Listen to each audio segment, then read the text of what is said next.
We now have a new District 5 council member that has also joined me today. I asked Councilmember Cherri Branson to join me, and so Cherri, if you could join me at the front. I know that there might be some questions for Cherri as well, and we'll take those at the end, but I did want to talk to you a little bit about some of the things that are still facing the council and some upcoming initiatives that I've spoke about before that are really coming into fruition right now. And so the first one I'll talk about is something that I had mentioned to you before, which was a Washington Metropolitan Regional Leaders Conference. And this involves council leaders from around the Washington Metropolitan region. This is in no way to step on the toes of our Council of Governments COG, but at the same time, I think that it's important for leaders each year to be able to galvanize some of the initiatives that they're looking to try and accomplish and work together in sort of a regional kind of compromise, if you will. And so in light of the recent letter that I received that I'll talk about a little bit later when we talk about 10 Mile Creek from Council Chair Phil Mendelson, to are working together with Prince George's and the District of Columbia on minimum wage. I think this is a great way for us to address some of the challenges that we see when it comes to transportation, when it comes to protecting our environment, and when it comes to economic development. And so there are already a number of different topics that each of the chairs have brought up. This will be in a forum in which all of the members will be able to bring things that are priorities to them to the table. This is the first of its kind, and so it's really exciting for me that this will take place right here in Montgomery County, and I think is another step in the direction of us really fostering us working together as a region to address some of the key challenges that we face. Did want to talk about 10 Mile Creek and some of the deliberations that continue to go on there. Our sessions have gone over the additional time that we thought they would, and so just wanted to make sure that the public was aware that this is definitely not a delay. This is just a lot of questions by a lot of the committee members that are concerned and want to make sure that we're putting our best foot forward when it comes to addressing the 10 Mile Creek issue. There's a lot of information that everybody has had to take in, including our newest council member, who will be taking in a lot of that information as well. She and I just had a chance to talk about the large amount of information that she's been able to digest, and so I know that she will be fantastic in kind of getting the ball rolling and really bringing herself up to speed. She has done the same thing on Capitol Hill, and I know that she'll be able to use that same fortitude here in Rockville. With regards to 10 Mile Creek as well, I will address the letter that Council Chair Phil Mendelson sent to me that asked for a water quality study for the Little Seneca Reservoir to be conducted. I take that request very seriously, especially in light of what I just spoke about the regionality concerns.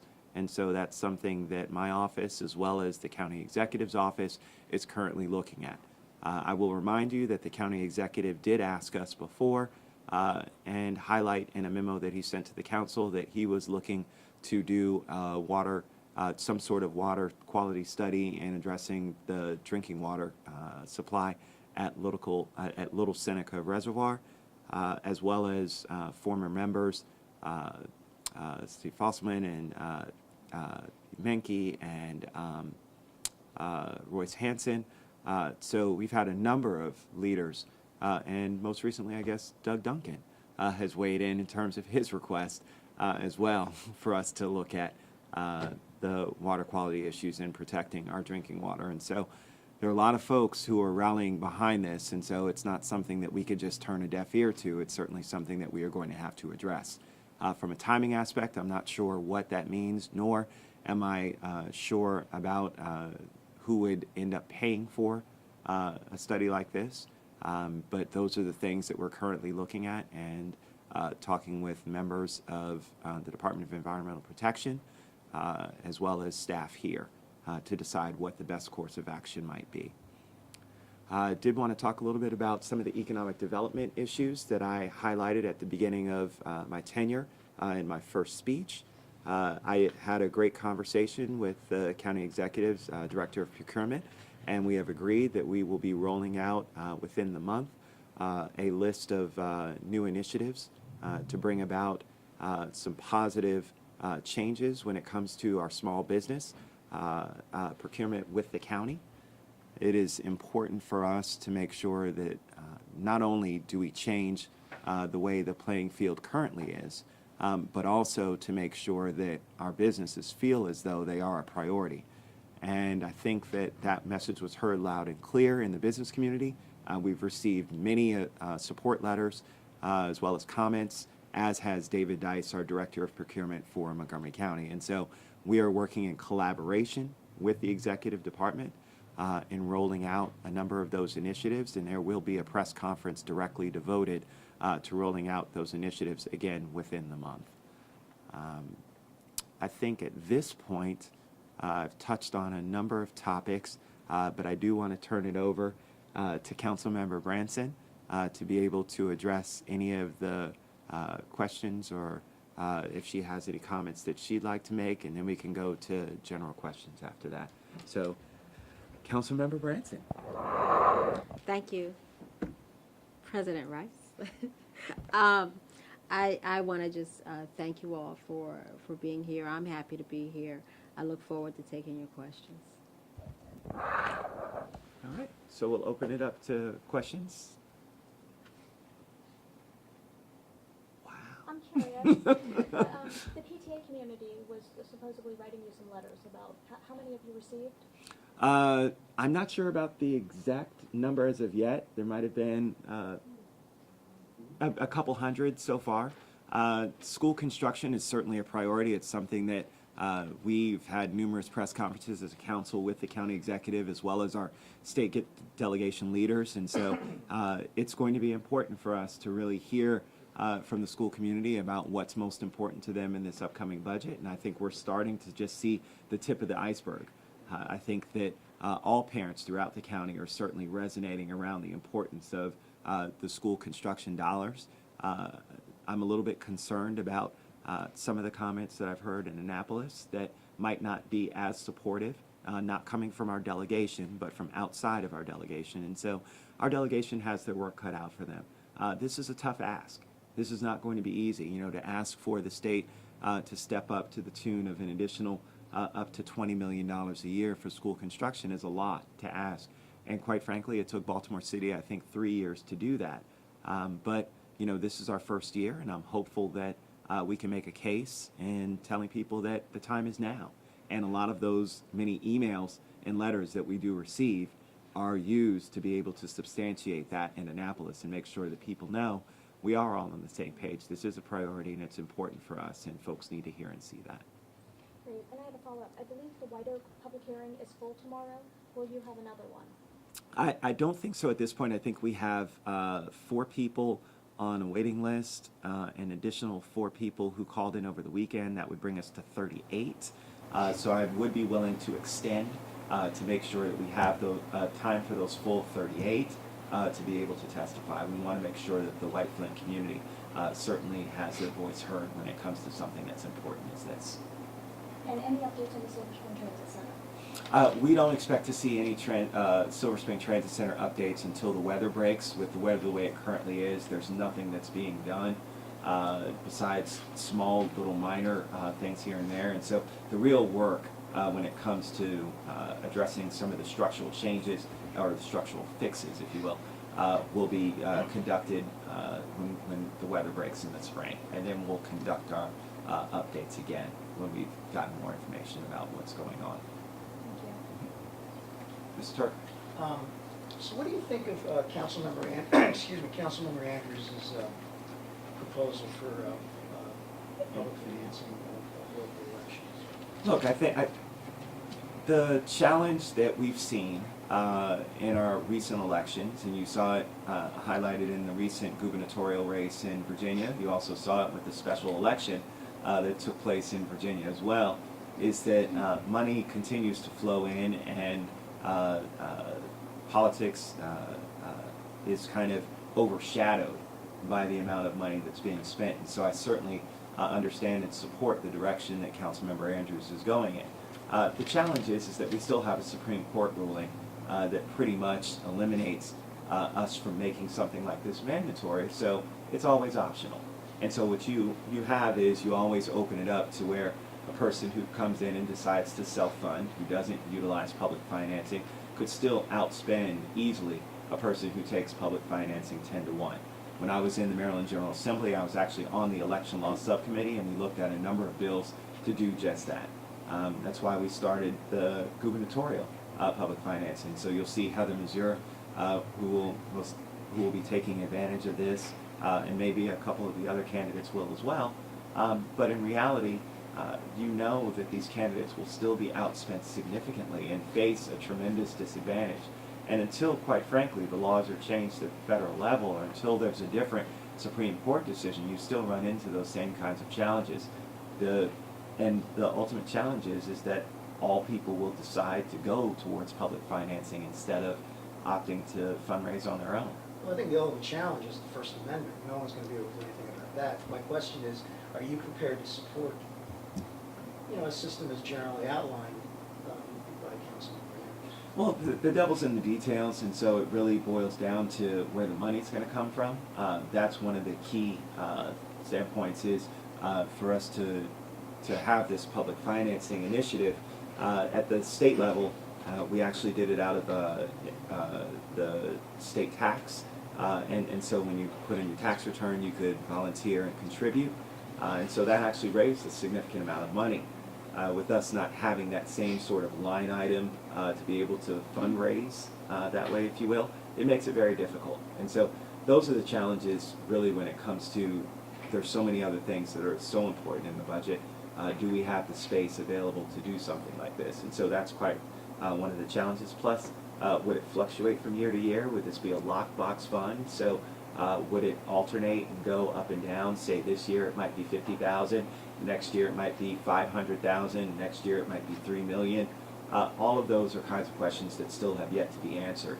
And so once we find out that, I'll be able to galvanize a little bit more around whether or not I would support it. I do support it in its thought process in terms of trying to support, really trying to reduce the amount of excess funding that we have in our public campaigns. Can I ask Councilmember Branson what he thinks about this?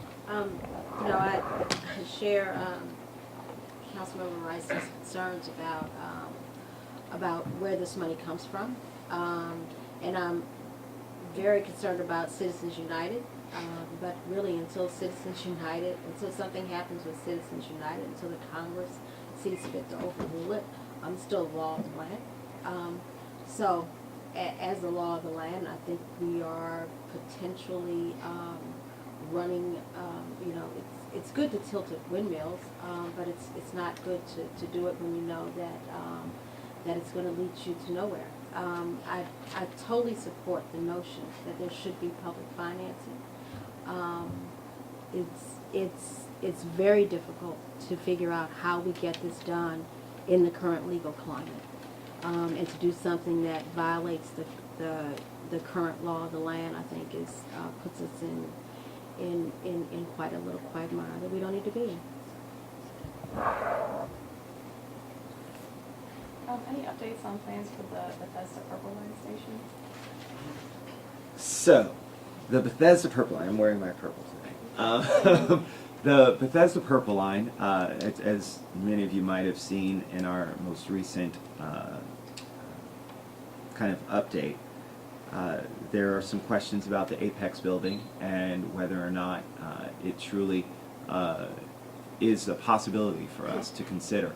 Now, there are a number of options that are certainly out there, but this speaks to why the county executive has a number of times said whether or not we want to program in funding into the CIP. Now, I'm not advocating at all, I'm going to be very clear, of taking that out of the CIP, but I certainly understand the concerns that are addressed when it comes to making sure that this Purple Line and the Bethesda South Metro entrance comes to its reality.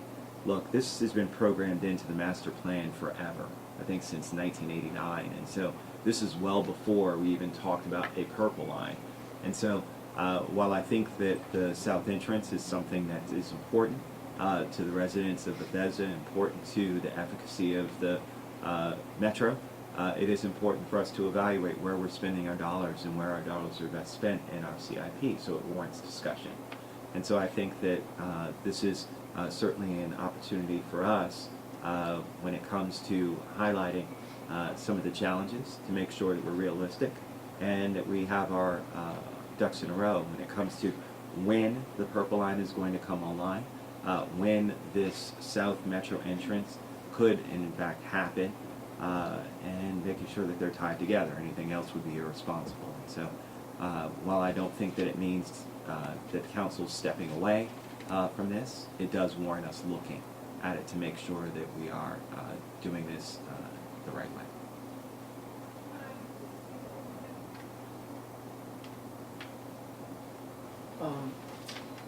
You noticed the announcement went out taking applications for chair of the planning board. Yes.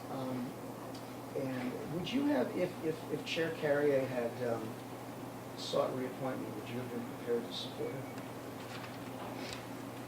That's a great question. Please don't say it's a hypothetical. I mean, it is, but no, I'll answer your question, Bill, because I think that it's important. No, look. While I haven't agreed with every decision that Chair Carrier has made, I think she has made them with what we asked her to make them in, and that is the best interests of both the constituents and the community, and our vision for the community, as well as tying that with what is most important when it comes to the spirit of our master plans and land use. And so from that perspective, I think I would have still supported her in her reappointment for the bid. You know, this is one where it's a very difficult job, and it's not just being a council member, but it's also being in a position like the planning chair, because as you make those kinds of land decisions, and we see it before us currently with 10 Mile Creek, you all of a sudden are vilified because of making a balanced decision. And I think that that's a challenge. And I think that anybody who comes in, it certainly makes it a little bit tougher for them. And, you know, but I think that Chair Carrier did it with grace. I think that she was one who worked well with all of us here on the council. And I guess I'll just kind of leave it at that.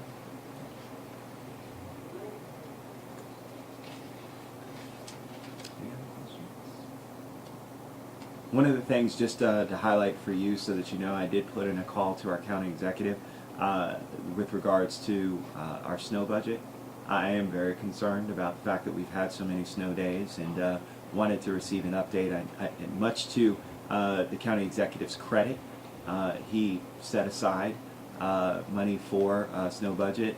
Sometimes he's been criticized for that, and I think that this year, with you seeing the weather turn of events, this certainly is something that we can thank our lucky stars that we did have that allocated, but it is something that we are definitely keeping a close eye on, and so I want to make sure that we are, in our upcoming budget, that we understand where we are and whether or not we need to look at adjusting that for upcoming years.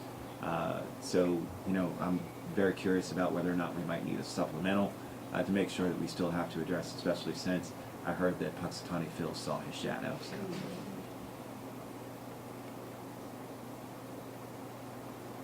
You guys were supposed to laugh a little harder.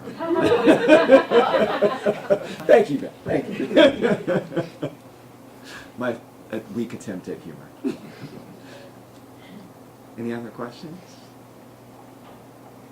Well, great. Well, thank you very much, guys. I look forward to next week when we'll have another press conference, and then we'll have a little bit more for you. All right? Thank you. Thanks, everybody.